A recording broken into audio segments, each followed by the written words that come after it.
Hi guys! Pa din, kahit may meme. Welcome to my vlog!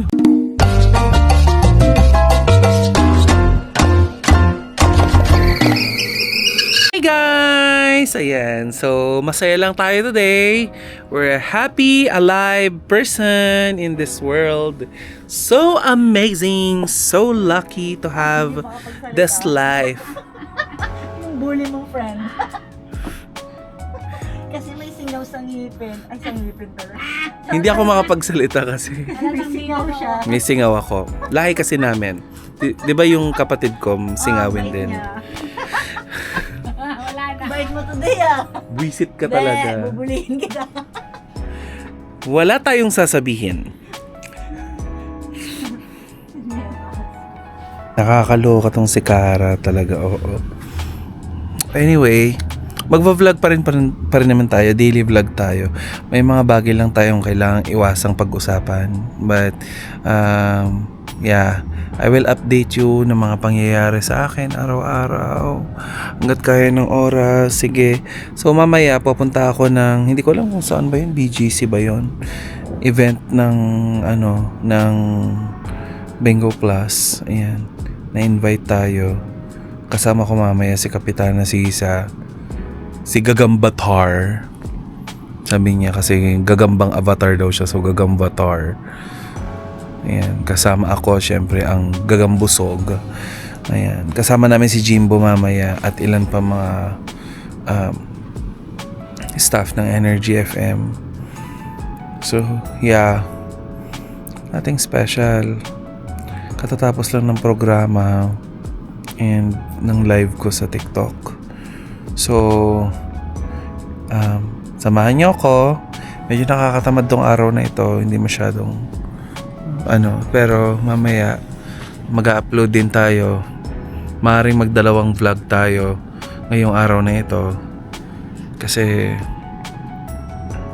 yung isa, for that event na lang siguro. So, puntahan natin si Sheena at saka si Cara sa labas. Wala kaming pagkain. Oo. Kasi di rin ako nakapag-withdraw. Wala kaming pagkain ni Cara. So, nagtatanong ako kay Gandang Cara kung may pagkain siya. Wala naman siyang pagkain. Nanghihingi siya kay Sheena. Ano yan? Kinukuha ng langit yung kulay. Sobrang liwanag naman. Kamusta yung pagkain ng langka? Sarap. Sarap. Salamat, Manang. Wala kaming pagka... Ay, focus. Sorry, girl. Oo nga nag-iingat nga ako kasi baka mami madulas ako.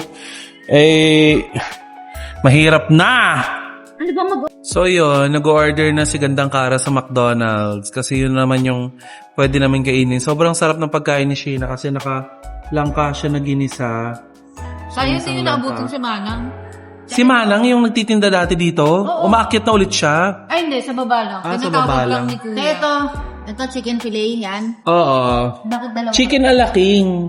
Chicken alam. Yung may kasama ng fries, may drinks. Dalawa sa akin. Dalawa? Oo nga, ang baba ng Nang langka. ng langka nung Yung masabi. Arpapa Station. Arpapa Station. RPS. Arpapa.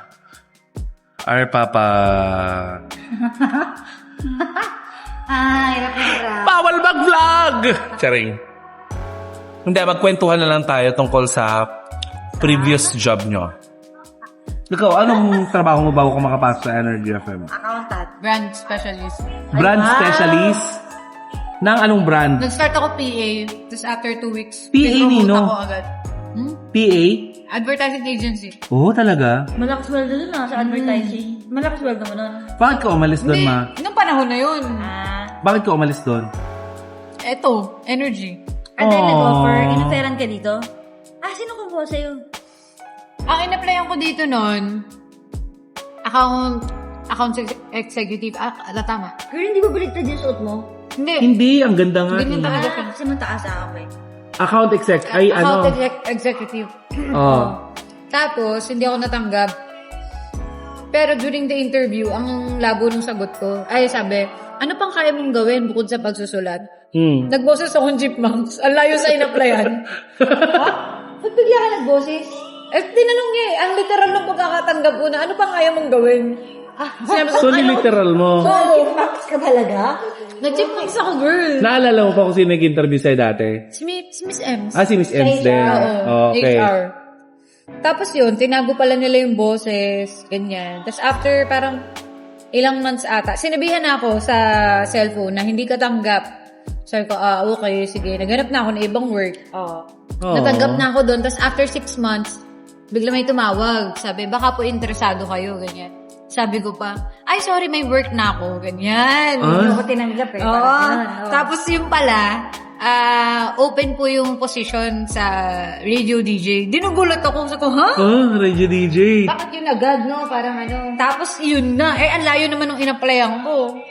Saan? Sa account executive, tas biglang radio DJ.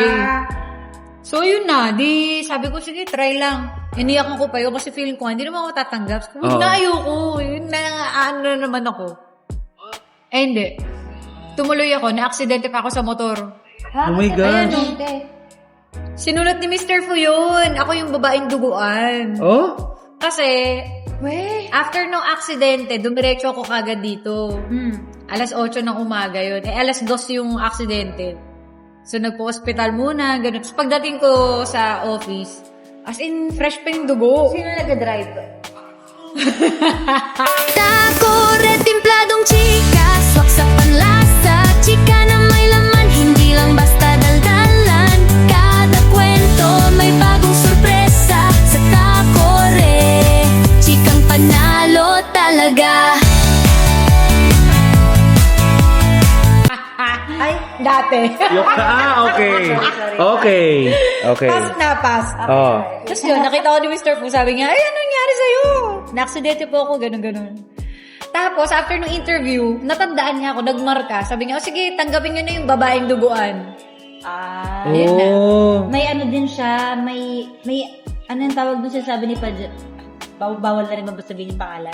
Sinasabi ni John. Sinasabi ni John, it's a personal naman eh, Fred ko naman, di ba? Oo.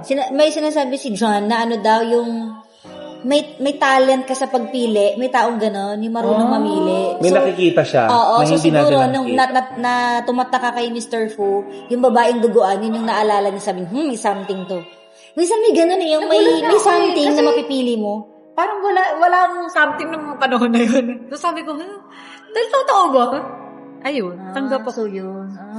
Yun yung naging ano. Ikaw, gandang Kara, anong work mo bago ka makapasok bilang DJ? Dabber talaga. Dabber? Anong show? Pokemon. Yun yung Yun pinakauna mo? talaga. So, ilang years na yun? Bata pa, wala pa akong anak. May nagbago sa boses mo nung ginagawa mo? Oo. Nung Sige nga, sample nga. Hindi kasi, para pakinggan natin ngayon. Kung... Ay, hindi. Noong time na yon kasi parang ang tagal kong walang Pokemon kasi natigil dahil walang season. Matagal siyang walang Pokemon. Ngayon din wala. Okay na. Wala siyang Pokemon. Hindi, wala lang Pokemon. Tapos na eh. O, diba? Kayo Oh. So, Tapos, sabi ko parang nanibago ako nung sinalang ulit ako. May season ano na kasi daming season noon. Nung sinalang ulit ako, sabi ko parang naninibago ako. Parang hindi ko na kayang garalgalin yung boses ko. Effort kasi siya. kailangan ba siyang garalgalin? Oo, yung breathing mo talaga, yung gaganon ka talaga. Pag normal na salita ni Ash. Hindi pwedeng ganito lang, babae. Normal Ay, na. oo nga, no, hindi lang sigaw lagi. So, si may Ash, no? effort talaga siya. Kumbaga, Halimbawa, effort- sige magkwento ka nga naka-Ash. Mahirap. Isa lang naman one line lang. Sige na, dali na. Sige lang, isa lang. Kunwari yan. Paano? Sige na, patikim ng langka. Sheena, patikim naman ako ng langka. Ang kulit. Yung kailangan i-effortan mo talaga siya. Tsaka kailangan may mukha, no? Oo, yung... Naniniwala ka sa ganun, talaga. kapag nagdadab ka, kailangan sumasabay yung katawan mo. Depende. May taong napapaganon, may taong chill lang. Ganon. Ang galing. Pero at least malapit sa radyo yung mga naging trabaho nyo. Ikaw sa advertising sa boses. advertising agency, siya naman sa Dabber dubbing. talaga. Ang galing. Ang tara. Ako kasi dancer ako sa club dati sa Japan. Totoo? Yes. Wala ka naman. Sa Hubade Chua. Di ba nauso kasi dati mga hosto. Pero dati nung nag-audition kasi ako, ang in-audition ko kasi, gusto ko kasi newscaster talaga, pangarap ko. Ayun naman pala. Yung pala eh. Dahil balitang malaman. Balitang dapat mong malaman. Yun talaga yung dream ko talaga noon. Number 1, newscaster. Pangalawa lang, yung pagiging DJ. Ay, ang galing. Kaso, nung nag-audition ako dun sa AM station, sa Guadalupe, ano ba yun? Doon pa nun si Dennis Padilla eh. Dennis Padilla, yung artista? Oo, andun siya. Ano siya dati doon? Announcer. Ano na siya? Talaga? Uy, hindi natin alam Ako yun. rin, hindi ko rin alam. Announcer yun. Ano yung istasyon sa Guadalupe? Basta yun. Ano? Mellow Touch? Hindi, AM eh. AM. AM? Tapos noon, nag-audition ako. Parang, gusto naman ako nung doon, yung isang boss. Pinag-sample niya ako ng balita. Natatandaan mo pa kung ano yung balita mo? Tungkol sa sunog. Tapos natatawa ako. Sabi ko, ang sunog nga, ano nga ba yun? Sabi ko, parang nakakatawa yung pagbabalita ko tungkol sa sunog. Sabi ko, nare-realize ko parang hindi para sa akin. Ayoko na masyadong seryoso. Seryoso kasi yung pagkatao ko, funny-funny. Sabi ko, doon ko na-realize na hindi to para sa akin. Tapos, nirefer kami sa IFM. Yun yata yung AM station ng IFM. RMN yata. Okay. Sabi niya, try nyo dun sa, kasi ang nag-audition talaga nun si Almira, sinasamahan ko lang. So, sabi sa kanya, Ang galing, no? oo, sabi niya, saan po kaya may ganun-ganon. Kasi college graduate, ganyan. So, sabi niya, try niyo po sa FM station namin, sa IFM. So, nagpunta kami, noong una hesitant pa ako, kasi sabi ko, iyan yung station na nangungulit sa akin, na kinukuha ako ayoko pang magtrabaho muna kasi nag-aaral pa ako noon thesis. Parang ilang beses na kasi ako nag-stop. So gusto ko, ayoko muna mag-work, gusto kong tuloy-tuloy yung pag-aaral ko para makagraduate na ako finally kasi patigil-tigil. Ilang months na lang kaya sabi ko, naku, pupunta ba ako? For the sake na sinamahan ko yung friend ko, sige na nga, punta na tayo. So sinamahan ko siya noon, wala akong balak mag-audition. Pagdating doon, nakita ako, ayan na. May ikaw yung ni Kuya Pocholo, di ba? Yung Yun sa boses. Oo, kasi nga naghahanap sila ng DJ no. Nirefer ako ni Kuya Choi, baka gusto nyo. Nakita din ako sa YouTube. Sabi ko, sige, papuntahin mo dito.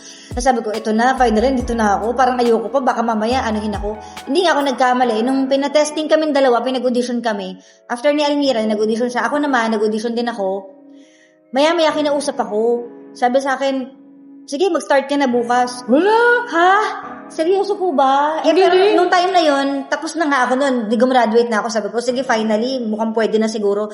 Kaso naisip ko, hindi naman ako yung main auditioner ng friend ko. Sabi ko, paano po yung friend ko? Yun ang inisip ko. Sabi ko, So, ikaw natanggap siya, hindi? Oo, ayoko ma-hurt siya. Sabi ko, shucks, paano to? Ikinausap ako. Sabi ko, paano po yung friend ko? Sabihin na lang namin sa kanya, para ako tuloy na feel bad.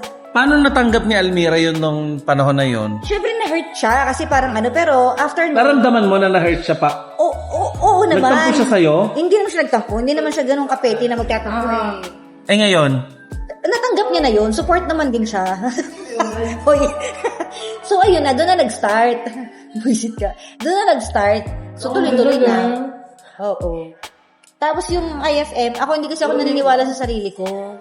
Sabi ko, parang hindi ko naman ito masyadong gusto. Kasi mahiyain talaga ako. Ayoko na nagsasalita. Yung tawa-tawa sa ere. Madaldal. Di naman ako ganun. Kasi nga, mabagal ako magsalita yung Karal ng Bingera. Kumusta na kayo? Pero kailan mo naramdaman na talagang minahal mo ng pagiging DJ? Kasi petics lang ako nun sa IFM. Sino yun yung mga darlings, magaganda? IFM. Talaga? Sino-sino yung mga kasabay niya magagandang... Magaganda sila. Sino-sino sila na magaganda? Nika Josa, Nika si Josa. Megan. Sino? Nika Josa, si Megan, si Yumi, si TJ, yun nga. Basta puro may itsura nun. Tapos ayun Lahat sila na. magaganda. Ang hirap naman, humanay. Si Sir Rob, sabi niya sa akin dati, alam mo, I think may mararating ka. You're like a diamond na hindi sa umpisa, pero magniningning ka habang tumatagal, magniningning ka. Sabi ko, para ako inisip ko, joke naman ako nito. Or sabi ko, paano? Hindi ko pa naman nafe-feel na may tendency akong makilala or magmarka. Kasi parang naglalaro lang ako noon. So, Tapos looking back, nung napunta na ako sa Love Radio, inoferan kasi ako nung ng Love Radio. Sabi ko, but of all DJs, ba't ako? Sabi ko, ano meron? Nag-message sila sa'yo? Tumawag. Tumawag? Ako nakasagot. Galing, Tumawag mismo sa IFM. Hello, yun si Cara Lambingera. Sabi ko, ay, hello po, ito na po, speaking. Gusto mo ba lumipat sa Yes FM? Ha? Ang galing, no? Ganun agad kasi nag-resign si Chico. Si Chico talaga dahilan. Ikaw ang dahilan, Chico, kaya ako nakalipat sa radyo. Kung hindi nag-resign si Chico, walang Cara. Mali, hindi si Chico, si Jemel. Si Jemel. Ay, Jimel. Bawal ba yun, Chico? Sige, si Jimel. So, nung nag-resign siya, kailangan daw babae ang ipalit. Kasi pag lalaki, baka mabash. Eh, syempre may following si Chico eh. Sikat siya eh. Si Jimel. May following na Jimel. So, Ano si Chico nun? nag-resign nga. Sa Love Radio. Oh, sa, yun. yes. Humingay nun. Saan nagpunta si Chico? Istasyon nun. Dubai. Malis na siya. Sa teka lang. Nung Jumalestra siya dito, nag-Dubai din siya. Ano? Sa'yo? Di ba? Ano dito? Ano ko? Di ba nung Dubai muna bago Di ba nung ito? nag-closing remarks ang ABS, nag-Dubai ulit siya? Hindi. Hindi, after niya umalis, doon na siya nag-Dubai. Okay, After okay. mag-resign ni Chico, doon na siya nag-Dubai. So, after nun, di nakapasok na ako sa Yes. Nakapasok na ako nun sa Yes. Pero nag-Love Radio ka. Paano ka nagpunta sa Yes? Yes muna una talaga. Doon ako pinirate. Ang galing, Kasi no? papalit sa gabi kay Chico. Papalit sa gabi. Ngayon, natakot ako kasi wala talaga akong bilib sa sarili ko. Wala akong tiwala. Parang di ko kaya. Malaking company agad to. Tapos So, ang ginawa ko, nagtawag ako lagi akong ganun, nagtatawag ako ng kasama. Sabi ko, pwede po bang isama si Megan? Ganon. So, doon nag-start na nakasama ko si Megan. Sabi ko, gusto ko po kasi dalawa kami. Kasi parang ayoko po mag-isa. So, ganun ba? O sige, pinagbigyan ako. So, sinama ko si Megan. So, tandem kayo ni Megan. Anong programa niyo nun? Sabi ko kay Megan, gusto mo ba lumipat? Eh, umuwi naman agad. So, yun. Tapos, nag-resign ako nun sa pagka-resign ko, sabay kami nag-resign. Parang mass resignation. Ni Megan? Sabay kami nag-resign. Oh. Doon na tayo sa loob. Sabay kayo nag-resign ni Sabay kami Megan. nag-resign. Nung time na yon, magre-resign din si Yumi. Oh. Nag-resign din si Yumi. Tapos, nag-resign din si Lloyd. Sabay-sabay kami. Ilan kayo? 4 na nag-resign. Sabay-sabay. Pero iba-ibang reason. Hindi, iba-iba kasing reason. Si Lloyd, talagang pa-resign na siya kasi focus na siya sa sa YouTube. YouTube. Si Yumi naman, gusto niya ng mas... Wala ka pang YouTube channel nun? Wala. So ngayon, sabay-sabay kami nagkataon, sabi ni Sir Rob, ano to, mass resignation? Pero mabait kasi si Sir Rob, hindi niya tinake personally. Tinake niya as gusto naming mag-improve. So nung last day ko sa IFM, nagpa-cake pa si Sir Rob. Ganun siya kabait. Moving on. Bakit iba naman yung kinikwento ko Hindi, Roblox.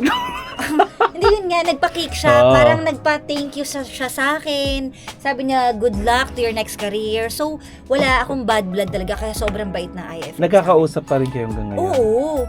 Tapos yun, after na, wala na. Pagpasok ko ng Yes, ayun na, iba na yung culture. Kasi, parang big company na eh. Tapos, 8 hours. Paano ako napapayag sa 8 hours ng time na yun? Paano? Ito Sige. yun. Sabi ko, from 3 hours, regular employee ako, board work lang, lilipat ako sa 8 hours. Ayaw ko talaga nun. Pinag-isipan ko siya na matagal, kinukulit ako ni Sir Willie. Sabi niya, ano ang pwede naming i-bend para sa'yo, para lang tanggapin? At niligawan talaga ako. Ganon, nag-bend talaga sila. So, sabi ko, ayaw ko kasi ng 8 hours. Pero sabi sa akin ng nanay ko, tsaka ni Almira din, parang, pinush nila ako na go na kasi parang for a brighter, parang maiba naman yung mundo mo. Minsan kasi yung takot mo, yun yung magdadala sa'yo sa magandang diba, yung pag-risky yung isang bagay pag natatakot ka, Diyan ako takot. minsan dapat mo i-risk kasi Sugal. Takot ako mag-risk. kasi kapag hindi mo ni-risk, kung dun ka lang sa comfort zone mo, kasi comfort zone ko IFN, kung dun ka lang, anong mangyayari o what's next, hanggang dun lang. Pero alam ni Rob na May-risk. mas bigger opportunity. Oo naman, kaya nagigets na lang, hindi sila sumama ang loob.